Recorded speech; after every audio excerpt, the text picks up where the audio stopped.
तनी सा उनके याद कहल जा जेकरे खातिर के आज हमन यहाँ उपस्थित बनी जा। आज दिल्ली से, कलकत्ता से, उत्तर प्रदेश से और जहां जहां से हित मित जे भी रहल सब केहू आज यहाँ पहुंचल बा। घरवा में जाके देखब तब पूरा घर भरल है, लेकिन आज जेकरे खातिर हमन यहाँ उपस्थित हैं खाली ऊ जीव ऊ प्राणी यहाँ ना है। ई माहौल के देख के ओ बाप के बेटा के हृदय से आवाज आवता, कहता कैसे,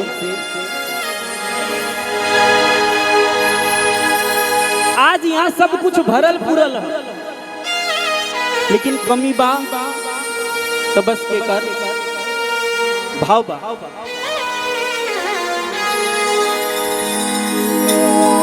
कि भला ही भरल पूरल पूरा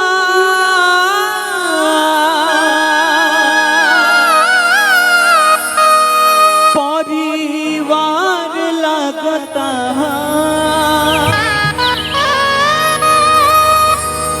परिवार लगता, पूरा परिवार भरल है, पूरा घर भरल है, लेकिन बड़का पापा के बिना, बड़का पापा के बिना घरवा अन्हार लागता, बड़का पापा के बिना घरवा अन्हार लागता।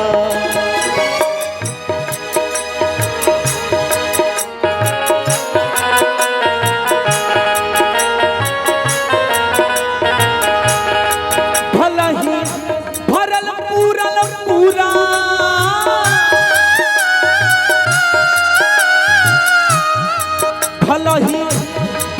पूरल पूरा परिवार लगता, परिवार लगता, बड़का पापा के बिना घरवा अन्हार लगता, बड़का पापा के बिना घरवा अन्हार लगता।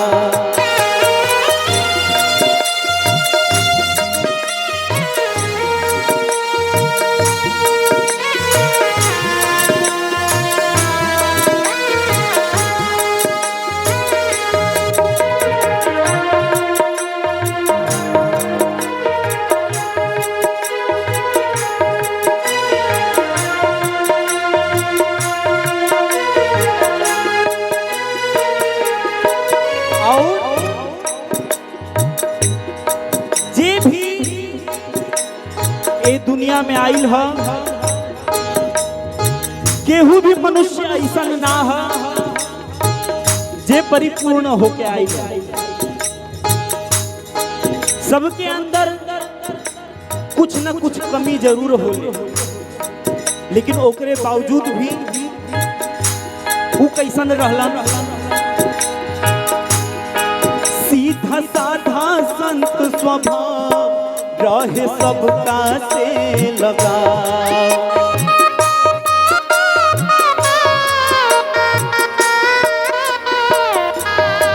सीधा साधा संत स्वभाव रहे सबका से लगा।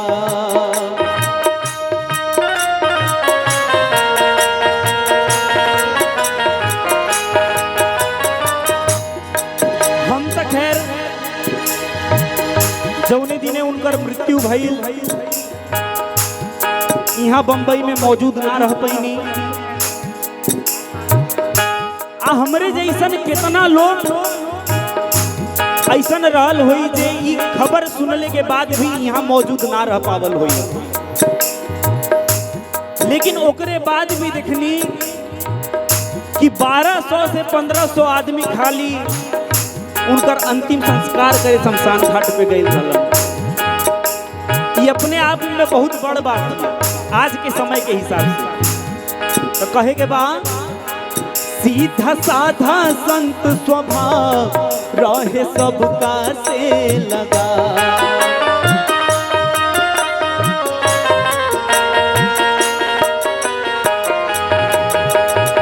और आज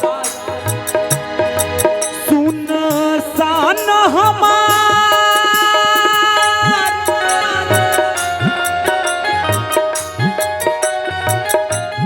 अरे अंगना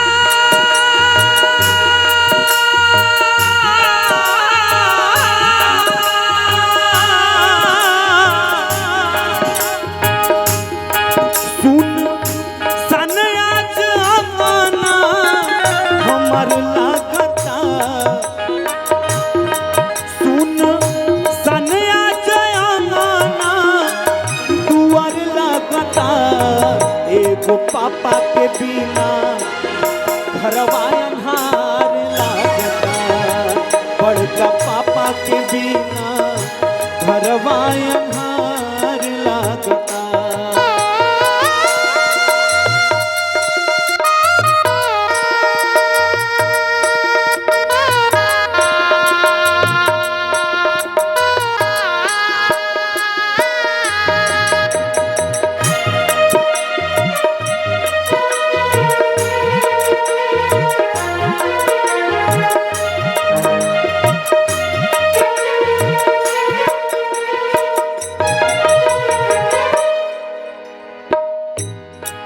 नाती पोता पीटे छाती कैसे जरी दिया बिन बाती,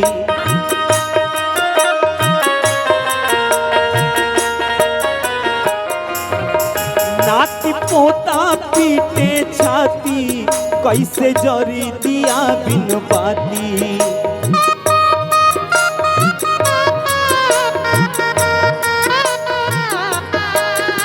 और एगो भाई के एगो बहिन का मांगेले, बहिन भाई के ममता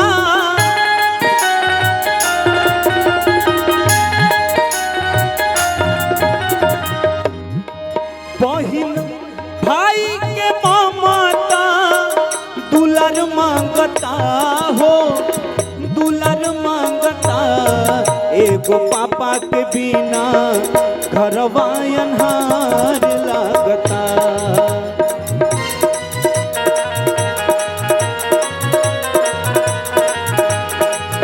एगो पापा के बिना घरवा अन्हार लागता।